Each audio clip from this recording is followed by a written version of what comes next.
Well, thank you for being here with me on the Trust Factor Show. In our life, it's essential, and trust is such a big impact on our happiness, our safety, and our security in the world today. And I think this topic that we're going to cover today is very important, because trust in our lives is so important now, and with so many changes happening right now in our world and in the future. So that's what this show is really has always been about. This is the 14th episode of this show. My name is Rob Greenlee, and in today's episode, we're going to discuss Bitcoin and the fact that it's not just any cyber currency. It's really the foundation of a revolution of sorts, and really we need to find out why trusting or not using Bitcoin could shape our financial future, good or bad. So that's what we're going to find out today, and really get into the details of Bitcoin and the phenomenon that's been going on. And to discuss this, we have a fantastic guest. He's a Bitcoin expert.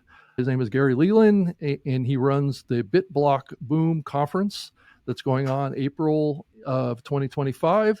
And he's also a Podcast Hall of Famer, and was the original one of the co-founders of the Podcast Hall of Fame, of which I'm the chairperson of now, and has been a longtime video creator and has been creating all sorts of content for many years, even like softball and all these other types of content that he's been a leader in. He's also the co-founder of Podcast Movement, which has been known as the largest podcasting conference in the world, and has really been a lifelong leader in business, and has been a visionary. And many years ago, he pivoted to really focusing on Bitcoin. And I think it's such a timely time for us to talk about Bitcoin right now. So, Gary, thank you for joining me on the show. Oh, happy to join you. We've been in the same circles for a long time, since Ontario, Canada, or Ontario, California days. You know, when we had the conference out there. That was a long time ago. Yeah, and you really pulled me aside at one of the podcasting conferences and really was talking about Bitcoin with me. And it caused me a few years ago I think it was back in like 2020 or something like that, when I started to invest in Bitcoin. And I think that was still a relatively early time. I think the price of Bitcoin was quite a bit lower than it is today. As we record this, we're like right on the cusp of crossing that 100,000 mark. And could happen during this show, actually. Well, 99,500. I mean, that's like 5 minutes in Bitcoin world. Yeah, I can pull this up. There's a bunch of different charts, and what's interesting about this is that not all of the exchange charts all say the same number, which is very interesting to me. I didn't really realize that. So here, they're all by a few percent. If you go to Coinbase versus River versus anyone else, they're all going to be a little different. Whenever I'm doing mine, I use the worldwide average. So it averages out all the charts at all the different exchanges. Yeah, because the exchange's price is going to vary on how much they got to sell. I mean, let's face it. If you got one Bitcoin left in your inventory to sell, it's probably going to be higher than if you have 100,000 left in your inventory. And right now, inventories are the lowest that they've ever been in the history of Bitcoin. So what do you think that means for the price, given that it's the lowest that they've ever been? I mean, does that mean that the price is likely to go up faster? Yeah, it's a supply and demand. It's simple. A simple thing is supply and demand. You know, in the last year or so, we've had one big purchaser of Bitcoin, for instance, or ETFs, electronically traded funds. I'm going to use BlackRock as an example because they're the biggest. They buy the most every day. But they had a gold ETF. Most people are familiar with gold ETFs. They've had that for, let's say, 20 years. Mm-hmm. Well, the Bitcoin ETF has passed the gold ETF in 1 year. It took 20 years for that ETF to get where it's at. Bitcoin has already passed it in 1 year. So, And they're only one of maybe 11 ETFs that are buying Bitcoin daily.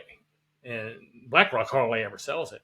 The thing with BlackRock is they have so many funds that people invest in that they put their ETFs in those funds. So they put their Bitcoin ETF, they have the other ETFs they own buy their Bitcoin ETF. So they're absorbing a massive amount of Bitcoin. Yeah, Gary, this feels like such a massive change that is really, I think, difficult for a lot of people to comprehend. But could you comment really quick about what we're seeing on the screen here? The Yeah. timechaincalendar.com/EN, which is English version. Yeah, this is a What's time going on chain here? calendar. A friend of Right. mine made this a few years ago. And this is like a clock going around in a circle here. And you can follow this, the wheel. And every 10 minutes, the clock makes a full rotation because every 10 minutes, Bitcoin closes a block. So it'll flash however you set it up to show you a block's just been mined. You can look at the block, see how many transactions there were in the block. These are a lot of things that geeks want to know. What mining pool won the block, and they would get like 3 1/8 Bitcoin for that. And then at the bottom, it has a slider. You can go all the way back to day one and look at every block, look at the price on every block, how much Bitcoin was or every day. It's got a lot of tools like that that a real geeky Bitcoiner would want to use. This is like a total geek Bitcoin Right. tool. Well, I think Well, it way is more than the important. average person would use. Yeah, I think it is important to think about this, is that we are entering a new kind of paradigm of the financial system, right? And if Bitcoin it becomes as successful as people think it is, it's going to be helpful for people to have a deeper understanding of how this all works, and it's very complex. So what does that number 871,529 mean? This is block number 871,529. So It's what is getting a ready to block? close. Yeah, so what is a Okay. block? Well, Bitcoin is electronic files on a computer. Right. And all Right. the Bitcoin, all 21 million Bitcoin are made. They're not being made. They have all been made for 12 years, but they're being dished out some Mhm. every 10 minutes. Mhm. And that's how it gets into the ecosystem of the Bitcoin world is every 10 minutes, some more gets dropped out. And every 4 years, the amount of Bitcoin that gets dropped out or put into the ecosystem gets cut in half. So for the first Mhm. 4 years, you got 50 Bitcoins if you won a block or a 10-minute payout. The next 4 years, you got 25. Next 4 years, you get 12 and a half, then 6 1/4. Now it's 3 1/8. So Mhm. a block is all these transactions of Bitcoin every 10 minutes go in this, let's just say, electronic container. I'm going to say, it's like having a Tupperware jar. And every time a transaction was made, you throw it in that Tupperware jar. And then when the 10 Mhm. minutes is up, the lid goes on the Tupperware jar. And a miner somewhere across the world was the first one to do the mining process. And they get paid for confirming those transactions. And another block starts on top. Once the other block starts on top, that one's sealed. You can't get it anymore. It's sealed forever. And that's called the blockchain. So Okay. the blockchain is continuous blocks being built on top of each other that contain all the information from all the transactions for the last 10 minutes. Each block has 10 minutes worth of transactions in it. And whoever is awarded for confirming that block, whatever mining company, they get the Mhm. reward, which like I said is 3 1/8 right now. Mining is a hard thing for people to understand. I have a lot of people who talk to me and goes, trying to understand this Bitcoin before I buy any. I just can't understand that mining. I can't understand how that works. And I usually go, do you really know how email works? And they'll go, no. And I say, okay, well, unless you plan on mining, you really don't understand how it works. That's not a big issue. All you really need to know is it's been going on for 14 years now, and people have been trying to hack it for 14 years and haven't been able to get into it. So you can rest assured if you want to just find out about, that's fine, but you shouldn't be going, I need to find that out before I get involved. You should go ahead and get involved and Right. you'll learn that process just because Bitcoin's like a rabbit hole.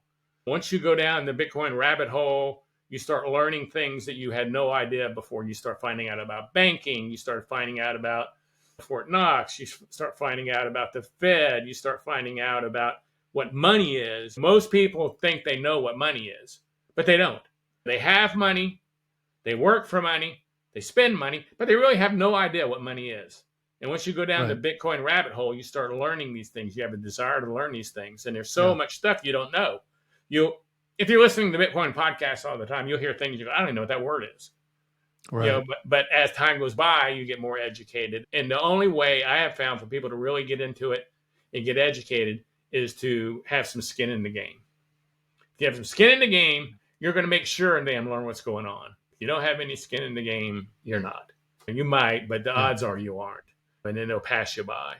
So the guy who created it, Satoshi Nakamoto, as he said, when it was like a penny or lower than a penny, he said, you might want to buy some of this. You never know. It might catch on. Now it's $100,000. I'd say it caught on. Yeah. I'd say that was good advice. So this term mining has been thrown around Bitcoin for a long time, and I don't feel like it's widely known what that really means. And I guess what are those servers doing? Because there's very dedicated servers to mining for Bitcoin. So what and are I those think that's a bad servers term. actually? I think that's a bad term, mining. They shouldn't call it that. Okay, but what are those servers actually doing? There's the largest computer network in the world is the Bitcoin mining network. And right now, when it first started, you could do it on your laptop. I mean, you could be sitting in your dorm room in college using free electricity. Didn't take that much electricity even. Mining on your laptop, getting 50 Bitcoin every other day. And there's a lot of people in that situation. But now it's progressed to where you have to use ASIC miners. Now, ASIC miners, that stands for application-specific mining. And that means this miner does one thing. All it does is mine Bitcoin. Okay, but what is mining Bitcoin? Well, that's what I'm going to get into. I'm going to get into that. So if you decide to throw that computer, to do something else with that computer, you can't do it. So that's why people can't mine freely anymore on their computers, because it's so technical and you got to have such proper tools. But really, to be short about it, there's a number out there that exists. And every 10 minutes, millions of computers around the world are trying to guess this number. And that's all they're doing is trying to guess it. They aren't trying to calculate it. They don't have time for calculating it. They're guessing 1,000 guesses a minute, however many it is. I don't know the amount. But these computers are sitting there guessing numbers over and over and over, like every second. 5,728, whatever. And whoever guesses the number first, whoever's computer guesses the number first, wins the block. And right now gets 3 1/8 Bitcoin. 3 1/8? Yeah. Each time every 10 minutes. Block? Every 10 minutes. Wow. Used to be 50. Now it's 3 1/8.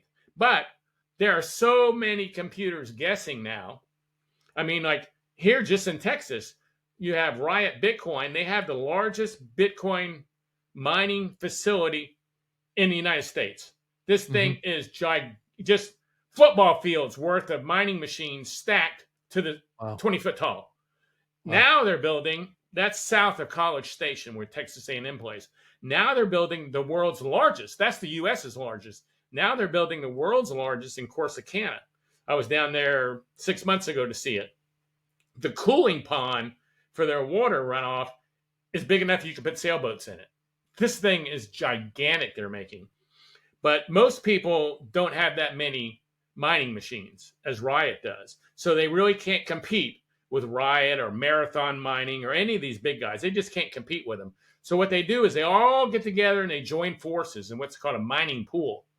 And maybe 1,000 machines will have joined this pool. Maybe I have 5 and I'm going to use this mining pool. You could have 6. You use the mining pool. And whenever anyone in that mining pool wins a block, everybody shares the revenue. Because one mining machine competing against 5 million other ones, you really don't have that much of a chance. You could, but your chances are slim. So they all pool together in a mining pool, and then they share the proceeds, and then they've increased their odds drastically. So what's the reason for that activity? Why does that exist? Well, Satoshi Nakamoto believed in proof of work, that money has to be established by doing work. And that is doing the work for the Bitcoin. So people go, what's Bitcoin backed by? It's backed by thousands of computers doing work. I mean, if you're running a computer that's mining Bitcoin and it's costing you $70,000 to $80,000 to mine one Bitcoin, well, you're not going to be selling it for $1. Right. So that's where the value of Bitcoin comes in. That's what Bitcoin is backed by, proof of work. Now you have things like Ethereum, which is proof of stake. And Bitcoin is one of the only ones that uses proof of work. It's definitely the only one the size it is that uses proof of work. But proof of work is the only way to do it to me. I mean, it's just like if you're a guy working, you appreciate your money a lot more if you're working for it than if it's just given to you. A lot of people just get given money. I mean, it's like labor, right? It's like labor. It is labor. You got a cost. You got to run it. You got definitely have costs. And so your selling price of Bitcoin is going to be determined off that. When Bitcoin goes up and they cut in half again in 3 more years, and you get like 1.5 instead of 3 1/8 or I'm not going to do that math in my head. It's going to have to be a lot higher than it is now. Yeah. So you can calculate it out. John McAfee, I had talked with him many times before he died. Yeah. He had calculated out the price of that Bitcoin would have to be when it got to like, you're only getting like 1/8 of a Bitcoin when you mine. You can do that. You can figure that out every 4 years. Just cut it in half. There's going to be a point where, I'm going to use a tenth, have more round number. That a tenth of a Bitcoin is going to have to be, $1 million, or you can't afford to mine it. Because Right. you'll be spending that much. All these machines are just fighting for 1/8 of a Bitcoin or a tenth of a Bitcoin. So proof of work is what that's causing. That's what Bitcoin's backed by, is the world's largest mining network on the planet. And proof of work is what they're all doing, trying to guess a number. And they try to do a block every 10 minutes. Now, people are guessing this number too fast. Let's say the hash rate is how many computers are guessing, basically. Let's say there's so many computers on there, they're guessing the number every 5 minutes. So that's throwing the Bitcoin blockchain off kilter. It wants to be every 10 minutes. So every 2 weeks, the network will automatically calculate how long it's been taking to answer the question, the mathematical problem. And if it's 8 minutes, it's going to make it harder. Right. So it brings it back up to every 10 minutes. So the network's automatically changing how hard the question is for the machines to guess, to keep it at 10 minutes. I don't know if I explained it good enough. I know what I'm saying sometimes, but sometimes I'm like Trump to a degree. I weave shit in there that has no relevance. That's okay. I'm glad you came up with that term, because that's what I do. Yeah, I think a lot of these concepts are not clearly understood by large amounts of people. I think they hear these terms and they hear this term in reference to Bitcoin, but they don't really understand what's really going on there. I didn't realize that it was basically a kind of a network of computers that are all trying to guess a number that's established by whom, is my next question. Well, it's by the Bitcoin protocol. I mean, the network. So where does that live? It's not a person. This all happens automatically. It's on every computer that's mining Bitcoin. Okay, it's a distributed thing, right? Mm-hmm. That's shared across. If you're mining Bitcoin, you're downloading the Bitcoin, and every node has it. I have it on 4 or 5 computers here at my house, just backing up the Bitcoin network. The thing, people are worried about Bitcoin getting hacked a lot, Rob. I hear that a lot. Oh, it's made up money. It's distributed, right? Yeah, well, yeah. So to get Bitcoin, to hack the Bitcoin network, you're going to basically have to have more computers. You're going to have 51% of the computers that are mining Bitcoin on the network. And if someone's buying that many computers, that many ASIC miners, not computers, these are specific things people are buying. If someone's buying that many miners, everybody is going to know. It's not like you're going to secretly buy enough miners to control 51% of the network. And then you're going to have to start mining with all these. You're going to spend a fortune in electricity mining Bitcoin. And then when you finally got to the point you'd done it, you'd have billions of dollars of Bitcoin. So by hacking the Bitcoin network, you would take your billions of dollars and make them worthless. Because once it got hacked, no one would want it. They go, oh, we knew this would get hacked. So you would make billions of dollars that you would throw away. So you defeat the purpose of mining. You wanted to hack it to get to Bitcoin. Well, your Bitcoin's going to be worthless if you do. And you're going to get rid of billions of dollars that you just made. Well, the only one that would have a motivation for doing that would be a large country, right? Like the United States. A large country would have a hard time doing it, but they still would be. It's at the point that's not going to happen, because the miners still would have to accept because basically by doing 51%, you've made a new fork, of Bitcoin. You said Bitcoin's going along and you've taken 51% of the power away. So you've made a fork over here. And in this fork, you own a lot of Bitcoin you just stole. Well, the miners aren't going to sit back and go, oh, heck with that. They're going to cut off that fork and stay with the old one. Mm-hmm. So they've got to decide to go with that fork. I mean, there was a fork wars back in 2017 between Bitcoin and Bitcoin Cash. Cash forked off, and the people there thought that was the better Bitcoin. But it lost to regular Bitcoin, because most of the miners said, no, that's not true. We're not going to accept that fork. And that's what would happen with Bitcoin. If a nation state did do it, the miners wouldn't accept it. So it's the odds of Bitcoin going to 1 million are way higher than to go into a zero at this time. Yeah. Everybody's waited too long. It's too big. Even if the U.S. tomorrow, which right now we have going into the government, the most pro-Bitcoin government we've ever had. But even if Right. tomorrow the government said, we changed our mind, Bitcoin's illegal, you're only making it illegal in the U.S. The rest of the world is still going to be mining it. China found that out the hard way. They made mining illegal. The mining companies moved to the U.S. They were there because electricity was cheaper. They all moved to the U.S. Now, guess what? 5-6 years later, China realized that was an idiot move. We controlled half the hash power. Now mining's illegal again. Oh, wow. Okay. Well, I mean, all these countries around the world, I mean, you think about maybe a shift to the future of currency on a global level being based on this kind of a process that they don't control, right? Right. Nobody Yeah. controls Bitcoin. And Bitcoin doesn't care if you're from the US, they don't care if you're from Africa, they don't care if you're black, they don't care if you're white. Bitcoin doesn't care anything. It's just doing its thing. And it's up to you to get in there and do it and take it. Isn't that a little bit of a threat to the power of governments on a global scale? Yeah, because they want to control the money. Right. That's why China got rid of it. You control the money, you control the people. But here in the United States, you're familiar with this, you have a thing where there's a separation between church and state. I personally think there should be a separation between money and state. The federal government doesn't need to produce our money. Before the federal government started producing it, every state produced their own money. I mean, it's not like some thing that has to happen. I don't think Bitcoin would affect the U.S. for a long time. But the U.S., let's face it, we've been the world currency for 100 years now. We've been fiat money since 71. Right. The average lifespan of a fiat money is 50 years. We've well past that. And the lifespan of a world currency is 100. We've well past that. We need to do something pretty quick here. We don't want to lose that. And by getting Bitcoin working with US dollars is the best way we can save that. I mean, gold, kids don't want gold anymore. I know people, there are gold bugs and silver bugs, but I mean, and gold is, what are you going to lug around gold bars with you? You're not getting on an airplane with 5 gold bars. I can guarantee you that. But, and Hong Kong, let's use Hong Kong as an example. When China took over Hong Kong, they didn't take it over. It was given back to them because it was leased by UK. But the people who had gold bars, I guarantee you, none of them got on a plane if they were trying to leave with their wealth.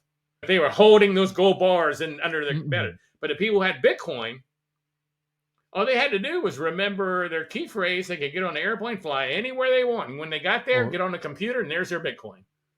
So or store it on a cold storage drive of sorts, right? Yeah, but even if you can't, I don't know, you don't necessarily have to take the cold storage drive with you, is what I'm saying. No, you don't. Sure, you don't. But you get a mnemonic phrase. Everybody who gets Bitcoin's wallets are made with a mnemonic phrase that you could fly from Hong Kong to the U.S., go buy the same wallet you had, cold storage device, enter the mnemonic phrase, and that's your wallet now.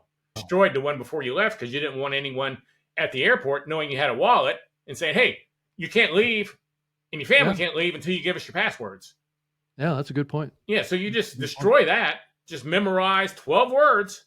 If you can memorize 12 words, whatever country you get in, you can go buy your wallet and rebuild it with those 12 words.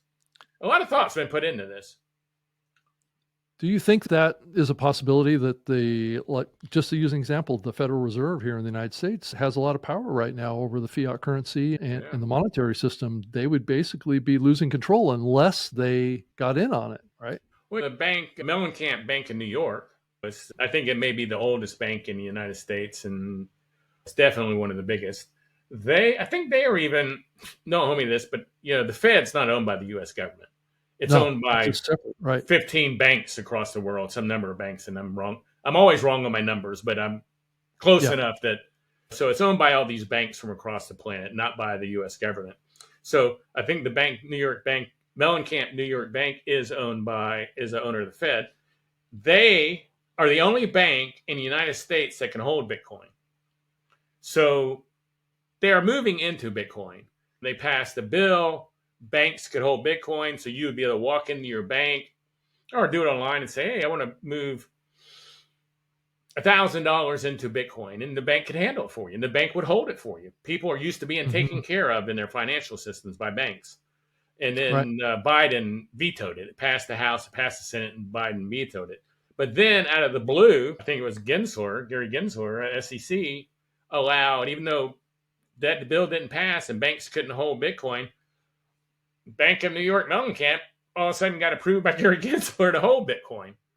Right. So that's coming. If one bank's going to do it, they're all going to do it. And if the Fed, a bank that owns part of the Fed, is doing it, all the banks that own part of the Fed are going to do it. So you think that the Fed would do it on the part of the United States, or you think the Fed would hold their own and the United States would hold their own Bitcoin? I think they both would hold their own. We need to shut down the Fed. I mean, that's what we need to do. There's no reason for it anymore, right? Yeah, well, there never was a reason. Andrew Jackson shut it down. He said that was the best thing he ever did for his presidency, for the world, for the United States, was shutting down the Fed. Then in like 1918, all these bankers got together and made a bill and got it passed during Christmas that recreated the Fed. If people want to find out about the Fed, I recommend they read a book, The Creature from Jekyll Island. It's Jekyll Island is where it happened at, Jekyll Island, Georgia. And the creature is the Fed. So it's the Fed was created at Jekyll Island. So it's The Creature from Jekyll Island. It's a great book. It'll tell you so many things that when you get through with it, you go, oh my gosh, I really don't know how this could even exist today. How we could have an entity that is not controlled by the U.S. government running our financial situation that's owned by these banks. I mean, that's why. It's an organization that drives inflation, deflation of the currency. All right. I mean, for sure. That's a pretty destructive power that it has. Right? It's a real destructive power we have. If you take the U.S. dollar, there are charts that you can look at that shows the U.S. dollar from like I'm going to say 1918. I know I'm off, but I'm going to say 1918, the Fed was created. If you look at what's happened to the dollar since 1918, oh my gosh, it's just been going off a cliff. But we're still plugging along, loving that Fed. And then you hear people go, 2% interest, 2% inflation is good. I don't see anything good about any inflation. Why is 2% inflation? So if I keep my money in the bank for 20 years, 2% inflation per year, you lost a lot of money. You got to make money just to stay even. Or more inflation if they print more fiat currency, right? Correct. So, and then the charts the government uses for inflation, if the price of steak goes up too much, if everybody's eating filet mignon and filet mignon goes up to $100, that's like the average person's not eating filet now, so we're going to start putting in the index. We're taking out the filet and we're adding hamburger meat, so it doesn't go up as much as it should because they just replaced it. They replaced the thing that went up a lot with something that's cheaper. And it's still only 2%. Yeah, but now everybody's eating hamburger. No one's eating filet. Right. That's right. Bitcoin flips the coin, or no pun intended, but it flips the chart on that, and actually is an appreciating asset, not an appreciating asset. It's a store of value. Some people call it digital gold, and I think that's because gold. If you took an ounce of gold and went over the last 500 years, let's say, or how many years, an ounce of gold used to buy a suit of armor. An ounce of gold now buys a superfine men's suit. $2,700 an ounce. So that's like a hedge against inflation. It always stays the same. It's not gaining.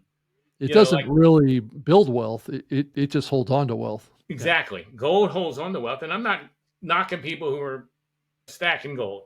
That's not my goal at all. Bitcoiners and gold bugs and silver bugs have a lot in common. I feel, just don't understand Bitcoin. So they're going for something they do understand, which is gold and silver. But like I said, it's a great way to hang on to your wealth. The same amount of gold probably buys a house now that it took to buy a house 30 years ago. But where it took 10 years ago, 100 Bitcoin a house, now it takes like 3 to buy a house. So that's definitely a big difference in appreciation. Yeah. Well, let's change gears a little bit and talk about your conference that you're putting on, your BitBlock Boom conference. It's at bitblockboom.com. Here, let me pull it up on the screen. So if you're interested in finding out more about it, I'm going to continue this conversation and dive into issues related to trust around Bitcoin. And there's all sorts of derivative issues on that. But I wanted to mention Gary's coin conference that he's been doing. It's been around here. Let me pull it up on the screen. It's been around for 8 years now, right? Right. Gary? We are first of all, just to make sure it's clear, this is a Bitcoin conference. And Right. as you've been Purely a listening, Bitcoin. yeah, you've been Pure. listening, Yeah. I talk about Bitcoin. I don't care. There are 20,000 cryptocurrencies, maybe more by now. I don't care about any of the 19,999 or 20,000 cryptocurrencies. I care about Right. Bitcoin. You got Right. Bitcoin and 20,000 cryptos. So I care about Bitcoin. So my conference is about Bitcoin. And at the moment, at 8 years, it's the world's longest running Bitcoin conference. Sure, there Yeah. were some before me, but they've gone out of business. So as it stands, I have the longest running Bitcoin conference. It's 4 days of discussion and events with Bitcoin. It's in Dallas, Texas in April. If anyone is Mhm. interested and they do want to go, use the code Gary. I'll give you a discount on tickets, make it easy for you. But here's the thing with my conference, Rob, is there, and this is how it started. There are a lot of people, and I'm going to use Joe Blow in South Dakota. Joe Mhm. Blow in South Dakota got into Bitcoin in 2012. He's got a lot of Bitcoin because it was cheap to get. He could even mine it probably on his laptop. Mhm. But he Mhm. knows nobody in South Dakota who has Bitcoin like he does to talk to in a manner that's the same relevancy. They both can relate. If he's got 500 Bitcoin and he's talking to some guy who's trying to buy his first $100 worth, they don't have a lot of stuff in common to talk about, nor do they have the history to go over of all the things that happened. Well, he loves coming to my conference every year because all of a sudden he's around all his peers. So most of the people who come to our conference are old school Bitcoiners. Um, and I've always said in the past, if you weren't into Bitcoin, my conference might not be the best conference for you to go to because we were not at the basic instructional level. We were at the higher level because of the kind of people we drew. I mean, I had more people from the Netherlands the year before last than I did from Dallas. The same thing, Australia. I had 25, 30 people from Australia that came. It's a worldwide event. But now we've decided we need to go down that road and start becoming more basic and educational. So we've added like a day full of workshops. What is Bitcoin? A day full of workshops. What is mining? So people can find out these questions. So Yeah. BitBlock Boom is evolving. But if you want to go to an event where, and no one's trying to sell you Bitcoin at the event. There's no Right. one there going, I got some Bitcoin you can buy. Just what, matter of fact, if someone comes to me and tells me that, I go over and shut them down because they probably or shouldn't even have a ticket to my event. So I check it out immediately. So it's a good, safe place. We have Texas Rangers come for security. We don't just use security guys. We use official Texas Rangers. So everybody is feels pretty comfortable and secure. But it's a good place to go learn about Bitcoin. Or even if you know everything about Bitcoin, it's a good place to go and hang out with your peers. Mhm.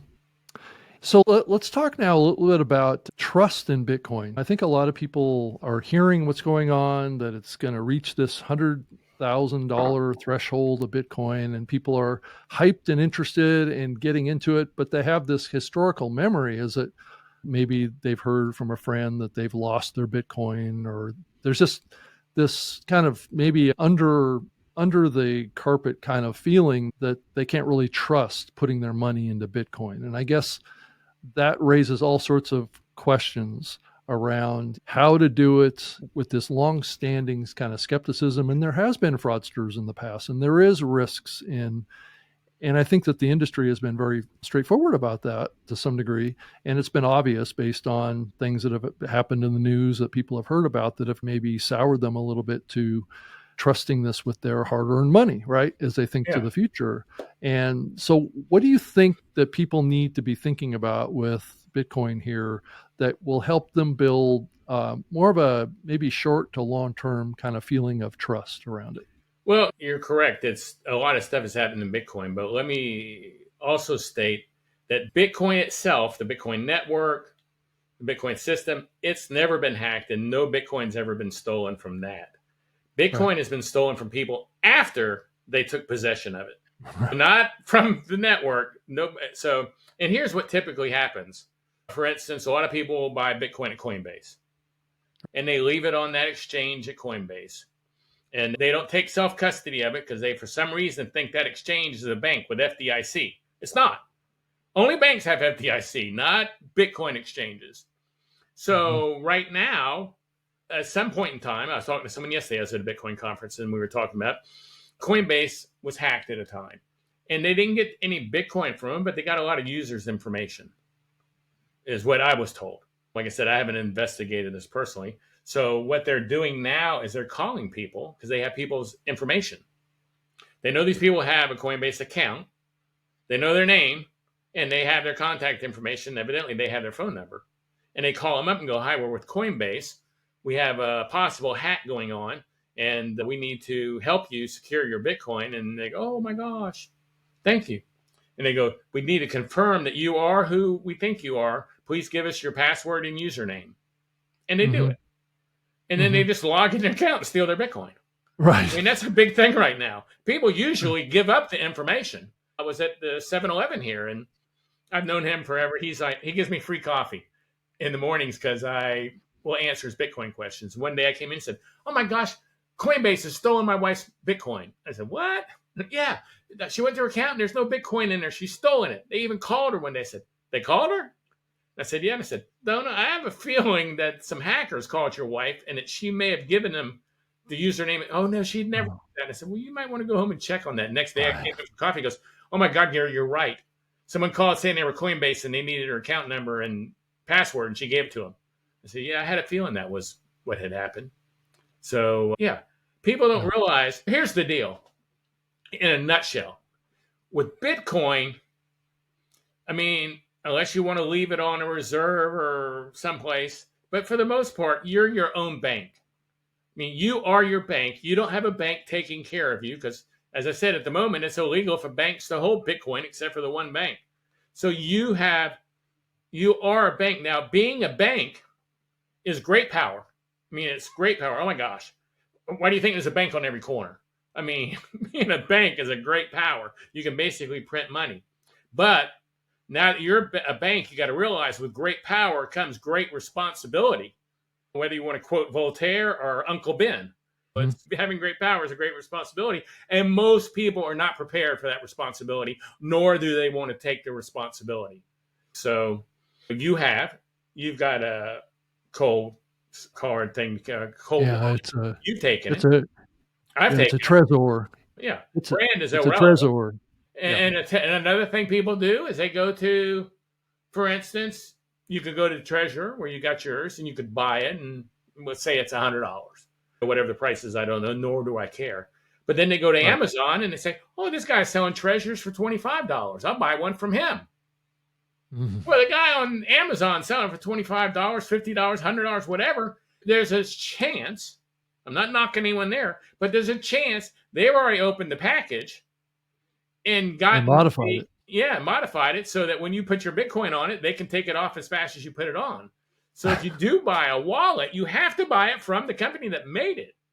You can't be buying it from. And then I have another friend, Rob. Coinbase was getting sued by the SEC.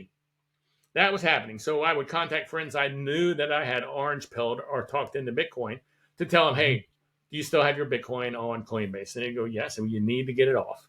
You don't want that lawsuit to go through, and then you lose access to your Bitcoin because they've been shut down. Had a friend, I talked him into buying when it was 6,000. He bought 3,000. He had half a Bitcoin. It's $50,000 right now. He bought his wallet. He had his son come over and help him do it.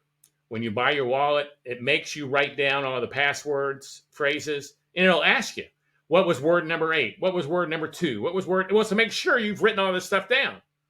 So he put his half Bitcoin in there, wrote all his words down, wrote down his username, wrote down his password, done. Said, with my son helping me, it wasn't that easy. Then he called me a month ago and goes, the hell with that treasure. They won't even give me my password. And I said, Rob, they don't have your password. That's why they can't give it to you. He goes, well, I've lost my piece of paper. I'm going, you lost your piece of paper. That was pretty important to keep. Yeah, I know. I just can't remember where I put it at. So hopefully he finds it someday. But if he doesn't, he's lost $50,000, which could be $100,000 by this time next year. It's a responsibility. That's what I'm saying. Most people are not prepared for the responsibility, but that's what it is. But now we have ETFs, still not as good as owning Bitcoin, holding the asset itself. That's what you really want to do. But you have ETFs. You have ways to get into Bitcoin without having to absorb as much responsibility. But the more responsibility you take, the better off you're going to be long term, in my opinion. So that's it. Bitcoin has never been hacked.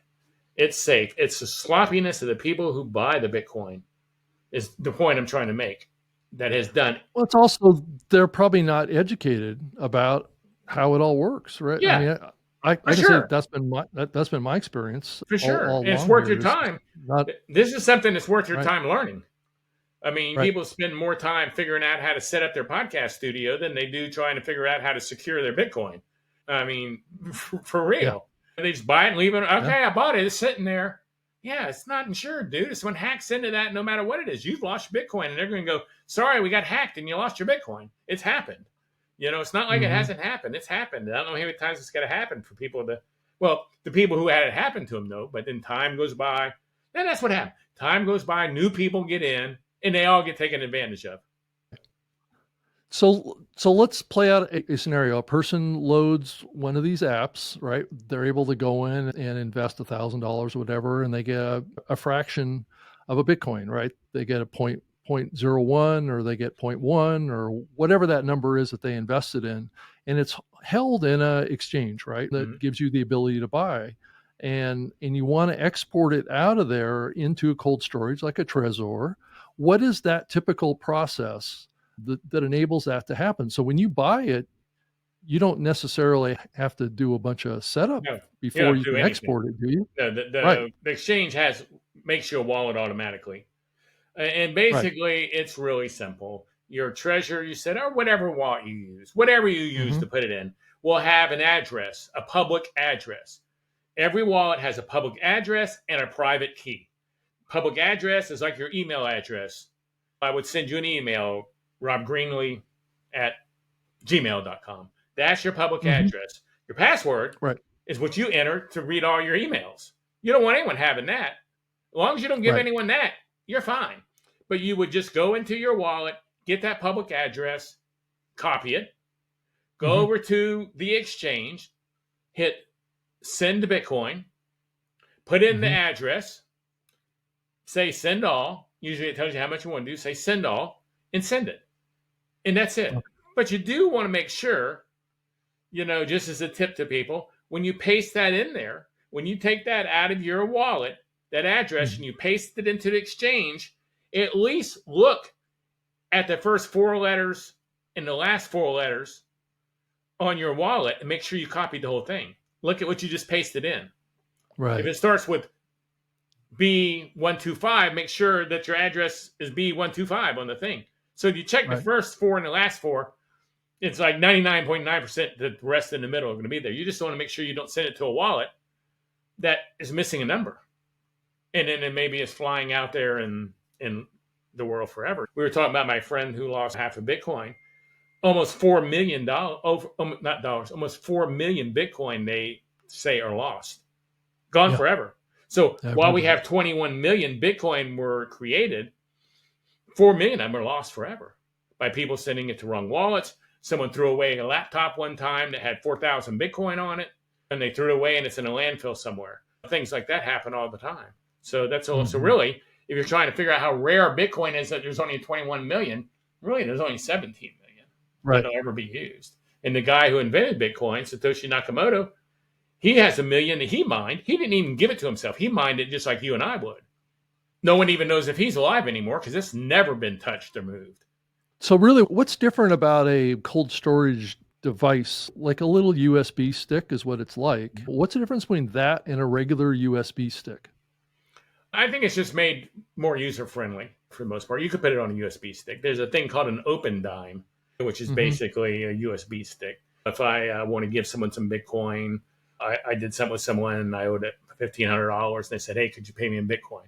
Sure. Mhm. And Mhm. they don't even have a wallet to Right. put Bitcoin on. So I just put it on this open dime, which is a upgraded USB stick. And I just handed them the stick. Like in the old sci-fi movies, you say, "Here's the credit stick."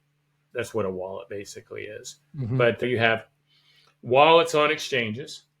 Then you Yeah. have wallets people put on their phones. Those are still hot wallets. And then you have cold wallets, which have to be plugged into the internet because your keys are on the wallet, which is a whole separated device. It's Right. not on the net. No one's going to break into your wallet if it's not on the net, hooked to the internet.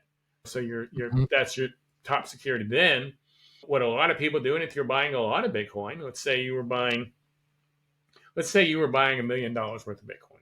Not a lot of Mhm. people go buy $1 million, but if you were, you're really not going to want to put it on a little thumb drive. You don't have it around where you could lose it or someone could pick it up. So you'd go to a company like our top sponsor, Unchained. Unchained creates wallets where you have to have 3 separate wallets to get into the main wallet. And so you have 2 and they have 1. So if you lost one of your wallets or one of your wallets broken, they could help you out. But they can't do anything without at least one of your 2. So your Bitcoin's safe. So a lot of people with high wealth would rather use a 2 out of 3 multi-sig, it's called. You have to have 2 signatures out of 3 possible signatures to get into any Bitcoin. And then it'll have safety precautions, like you can set it up and go, I never want anyone to be able to pull more than 5% out of this at a time. So if someone does, by some chance, maybe you got a POS kid and he knows where you would hide that, and he goes in and tries to hijack your Bitcoin because he doesn't care about his parents because he's a POS. You can't take more than 5%. Plus, you can set it up where the video camera comes on and it gives you a script, and you have to go, hi, I'm Gary Leland. I'm moving 5% of my Bitcoin to this address, and say, okay. And then they physically review that video. So there are ways to make sure you're secure. Just most people don't want to do, as I said earlier, don't want to do the work. And you have to do the work. Do you see that process getting more standardized and streamlined? Yeah, I do. And more well understood. There are more companies every day coming, not every day, but every year, more companies start offering a multi-sig service. You could use River, you can use our sponsor Unchained, you can use Swan Bitcoin. I mean, there's several of them to choose from that do that, have, the 2 out of 3.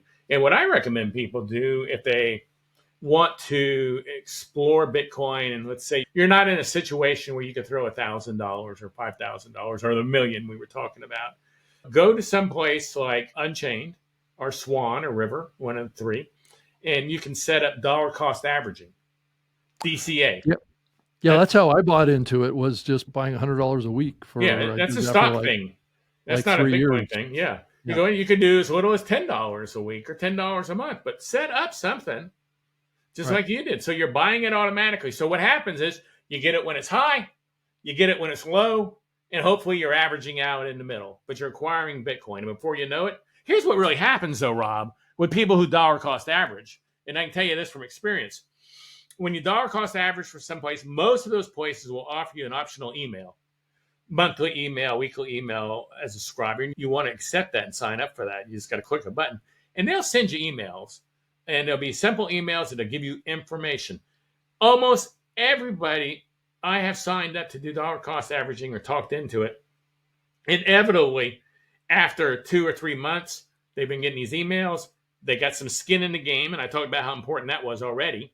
And the next thing I know, they're calling me up going, hey, Gary, thanks for telling me about that. I just bought $10,000 worth of Bitcoin. I understand it now. Or I just bought $100,000 worth of Bitcoin. I understand it now. So by dollar cost averaging, you have some skin in the game on a reoccurring basis. That's the thing, a reoccurring basis. And you force yourself to find out about Bitcoin. Another friend, I had the friend that bought the $3,000 worth of Bitcoin we talked about earlier. He bought that in 2017. I called him in 2020 when Bitcoin was going to 69,000 and said, have you looked at that Bitcoin yet lately? He goes, well, I haven't looked at it since 2017. So he had not bought any more, which he probably would have if he'd have saw what was happening. And he said, oh my gosh, it's really gone through the roof. Yeah. And so I said, you need to start dollar cost averaging, which he did. Started buying maybe $50 a week. And he called me 2 months later and said, I just bought $10,000. Because if he'd have been dollar cost averaging to begin with, though, he'd have bought $10,000, under 10,000. Back earlier. Bitcoin right, yeah. Right. So that there weren't a lot of places offering that service back then. So that's the best thing to do. And I don't care where you do it at, but you should start dollar cost. And I tell people who have a lot of wealth, let's say you're an old boomer like me, and you've been working your whole life and contributing, and your company's been matching it or whatever, and let's say you got $10 million in there. Let's say you're really doing good. When you wake up in the morning and you look at your portfolio, do you really go into a state of shock if it's down 1%? Do you pee in your pants and go, oh my God, it's down 1% today. What am I going to do? No, You don't even think about it. So why not take 1% and throw it into Bitcoin? 0.5%. I mean, it's not like you're going to miss it. But you might find that it doubles in a couple of years, which it would more than double at the rate it's been going in a couple of years.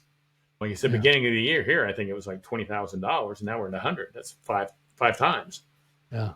You know, Yeah. I really only tell people about Bitcoin because I'm not selling them any Bitcoin, and I'm not Right. even giving out my referral links, which I have Right. referral links, but I haven't given those out for the exchanges and stuff. I just want people to take advantage of this. This is the first Right. thing ever since our grandparents were alive that Joe Blow got the front run before the corporations front running it. Usually the banks and corporations invest, they front run it, and after they're getting the big money coming in, then peons like us get to take advantage of it. But all the big Right. money was made by the corporations and banks. This is the first thing ever that the peons got to do first. You know? Yeah. One big aspect of Bitcoin that I don't know that a lot of people have deep understanding of is the derivative currency that exists around Bitcoin called a Satoshi. And that one Bitcoin is really divisible by Satoshis, right? Right. There are 100,000 Satoshis in right, Bitcoin. And a right. Satoshi is really a bit. I think that's the official name of a Satoshi, a bit. So it's the smallest denomination of Bitcoin right. there is, but people renamed it Satoshi after the inventor of Bitcoin, Nakamoto Satoshi. So, but I think officially it's a bit, but everybody calls it a Satoshi. And that's pretty much the name everybody uses now for it is a Satoshi. Yeah, if you can put your kind of futures hat on a little bit here and think about the trajectory of this, how important do you think that Satoshi is going to become as part of the kind of the global exchange? Well, there'll be a point in time that it'll definitely be a penny for a Satoshi. And people can do the math, figure it out. So that means a Bitcoin's going to be $1 million, I guess, if it gets to be worth a penny. And there'll be a point in time where it's worth $1. So I guess that's when it gets to be $100 million for a Bitcoin, which will happen. And you can't add more Bitcoin, you can't create more Bitcoin. There's 21 million. That's it. That's all there's ever going to be. And as I said, 17 million available. You can add more decimal spots. So if a Satoshi got to $1, you know, somebody who's really in a country where $1 might be your day's pay is going to have a hard time buying Satoshis. So then it would adapt and they would add Bitcoin Core would add, because it'd have to be approved by all the miners, accepted it, which it would be, they'd add more decimal points. So instead of being 100 million Satoshis in a Bitcoin, there may be 1 billion Satoshis in a Bitcoin. You know, still only 21 million Bitcoin, but it can be divisible by more. It's more divisible. Right. And that would make it more flexible around various transactions too, right? Because it's a smaller amount per Satoshi, right? Yeah. It's like what the fiat currency has been doing forever, where we have $1, a paper dollar, and then we have quarters, nickels, dimes, and pennies, right? So exactly, it's the same kind of approach, I would think. Right. Yeah, for sure. Except in the real dollar, they're taking away pennies. Right. They're going, those pennies have no value anymore. We need to take those off the market because people don't want to mess with them anymore. Where we're talking about in Bitcoin, adding more decimal places so we can keep pennies. Yeah, or it's even worse than that they use metals to make those pennies that used to be made out of copper, and now they're diluting that to be less copper in them. So you're not actually basing that currency on any kind of a backing of sorts, right? Yeah, and the Constitution says that all currency has to be backed by silver or gold, but ours isn't. So actually the currency we use is illegal. Nixon in 1971 took us off the gold standard, and when he did it, he announced that it's a temporary measure. And I've watched interviews from the people involved with that who said, we thought everybody was going to go crazy, that this was going to cause riots, and no one said a word. There was no slack from the general public. So guess what? Here it is, 50 years later, and it's still temporarily not backed by anything. So yeah, now ounce of gold is, you used to have silver dollars. They were made out of silver. So $1 was evidently worth an ounce of silver. Now an ounce of silver is worth $30. It's like, if you go to the bank to get cash and you get $10,000 out, they have to report it. But really, if you take inflation, that would be equivalent to when they made that law, like taking $1,000 out the bank. They need to really raise it up to $100,000 if they want to keep the same purchasing power that they're reporting. Yeah. Yeah, so you layer on top of this kind of the changing impact of a potential of mass adoption of such a revolutionary kind of approach to currency and exchange of value in the marketplace today for humans, right? And this, how do you think that's going to impact the wealth of an average citizen in the world and the economies and the financial system as you look to the future? Is there going to be like a really rough transition between fiat and these digital currencies like Bitcoin, or are they going to, or what we're going to see is like an intermediary, which would be like a U.S. digital currency or a. Let's hope we don't have a U.S. digital currency. Trump has said that he will never allow that under his presidency. I hope that continues past his presidency with whoever, Republican or Democrat. Because, for instance, in China, they have Chinese digital currency. And if you're doing something that they don't agree with, if you're posting things against the country, they just can lock up your account and you can't get at it. Where at least ways with paper dollars, you could have paper dollars and you could still spend your money. It really does, I think, control the population too much, having that much control over money, but they'll never state that's what it could do, but that's what it could do to me. But I think, Rob, we're getting ready to see I know this isn't a thing. We're in the process of seeing the biggest wealth transfer that has ever happened. Right. All the boomers are dying eventually, gradually, slowly. I'm 70, I got 20 years left if I'm lucky. Probably if I made it 100, I wouldn't even care about that last 10. But all the boomers are dying. And again, it's a fact. Boomers grew up in the best financial conditions the world has ever had, I think. Mm-hmm. Unemployment was low. Everything was just great. Most of them have, not most of them, but a large percentage compared to other age groups, millennials, Generation X or whatever. There's a lot of money in the bank that these boomers own. And as these boomers die and their kids get this money, they aren't going to want to keep this stuff the boomers have got their money in. They're going to move it all into cryptocurrencies because they understand it. Boomers might not understand it, but the younger generations do. And they're going to put it into there. They probably aren't going to be buying gold because they don't want to lug that stuff around. That's their granddaddy's money. But they're going to put it into money that they understand. And so we're going to see that shift right there. Even if boomers don't get into it, all their money is going to go into it sooner or later. It's just going to be their kids or grandkids that are putting it into it. So, when you got Bitcoin, here's the deal. You got a dollar. I'm going to give you kind of a scenario here. You have the US dollar. Then you have sites like PayPal. That's a layer over the dollar. Mm-hmm.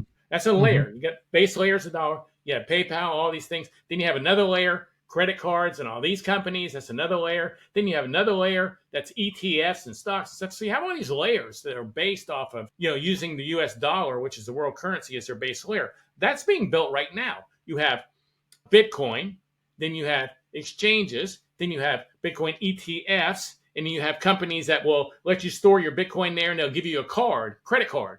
Go buy something, you use the credit card, and behind the scenes, it converts your Bitcoin to dollars and pays them.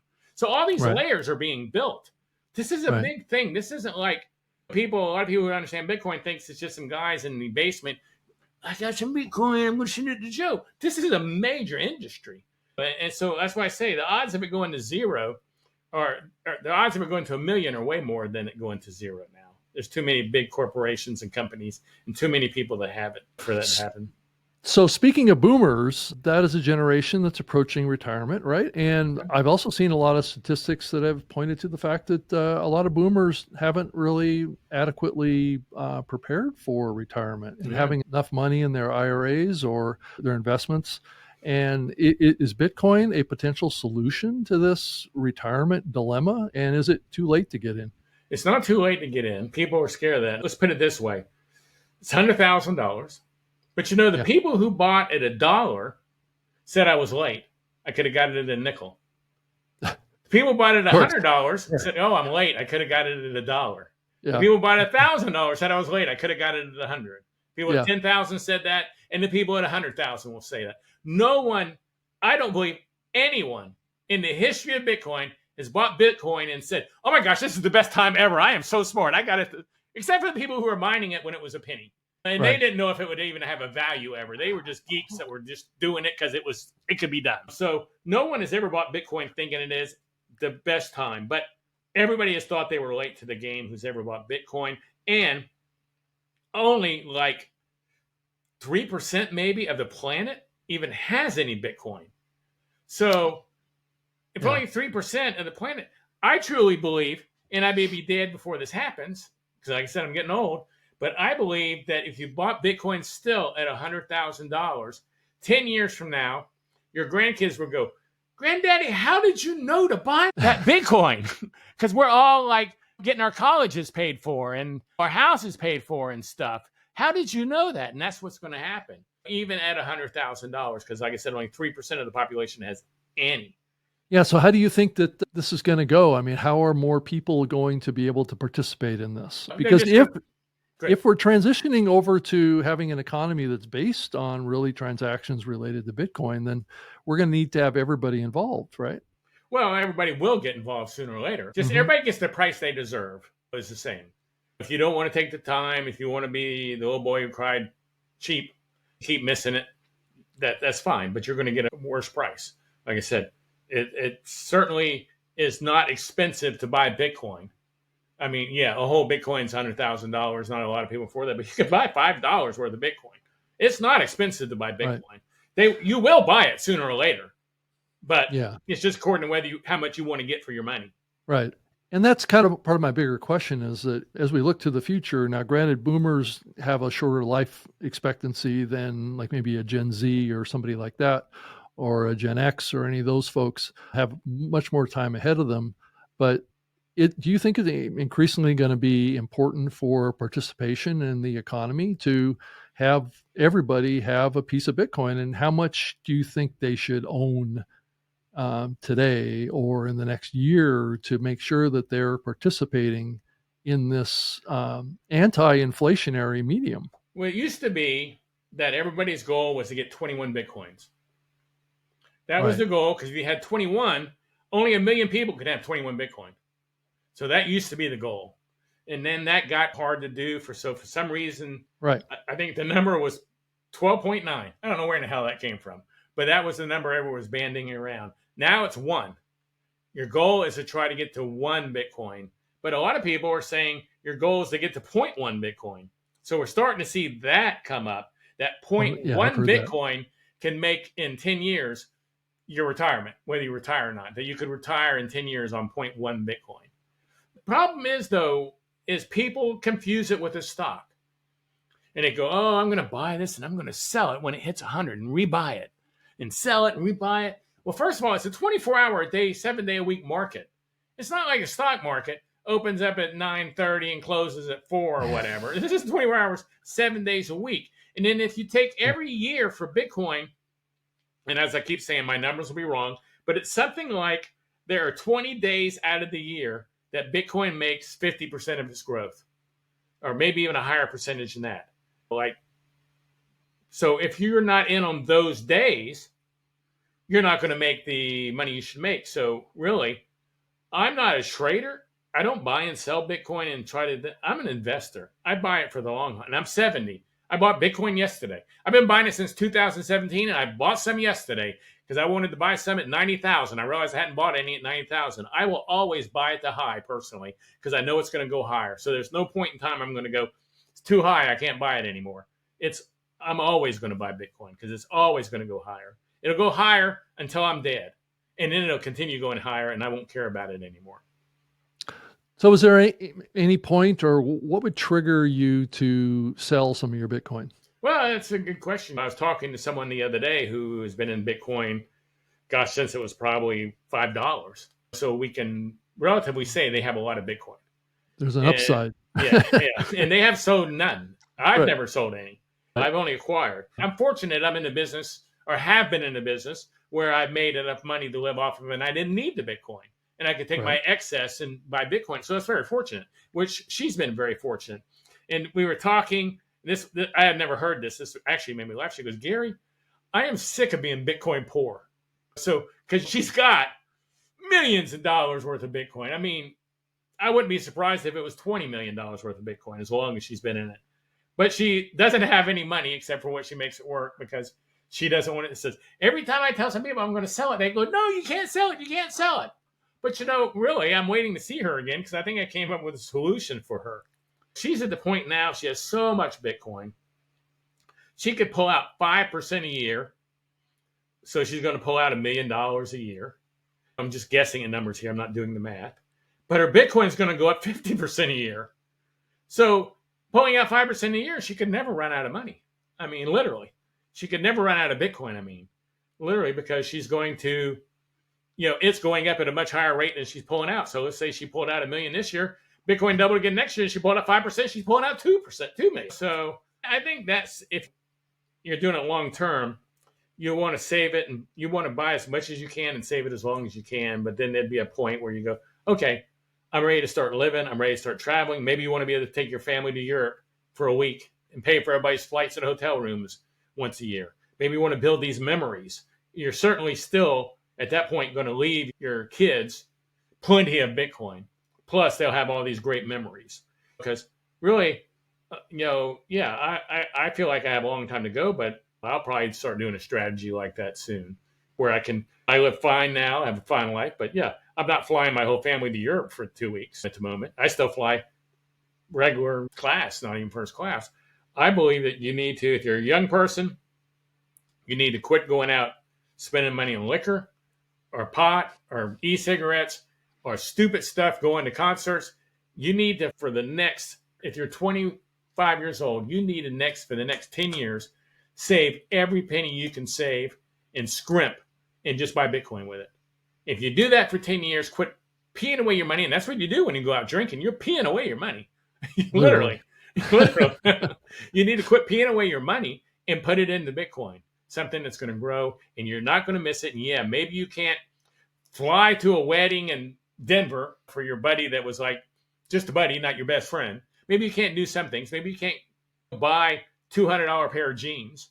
Maybe you can't buy a new car every year. Heck, I can afford any car I want. I mean, I literally can afford any car I want to buy, and I'm driving like a 15-year-old Mercedes. And why? Because I'd rather put my money into Bitcoin. That car does fine. I don't need to show off to everybody.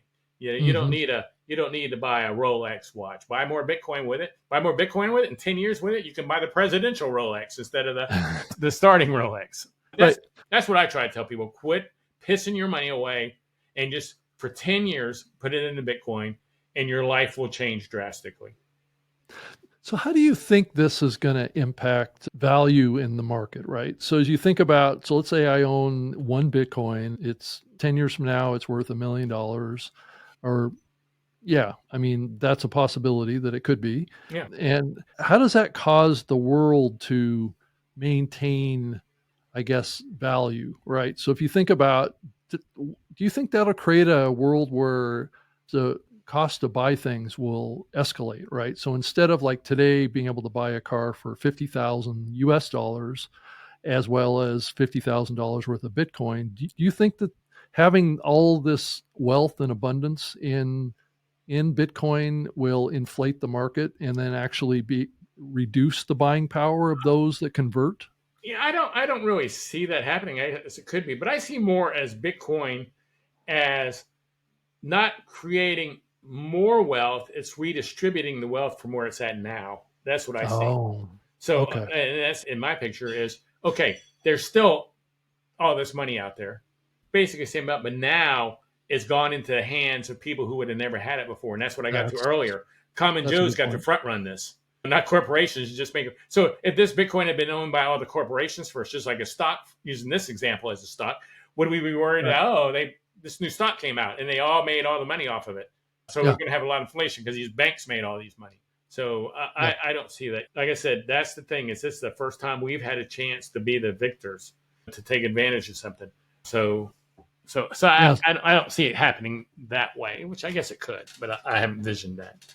Yeah. So if there's a chunk of the population, let's say a third of the whole world population never gets connected to Bitcoin or Satoshis or anything like that, is that a catastrophic outcome for a big chunk of the world as we move into the future here? No, because I still think they will get involved because we'll add more zeros and make it cheaper for them to get involved. Got it. So Bitcoin will pretty much, I think, always be affordable to get into.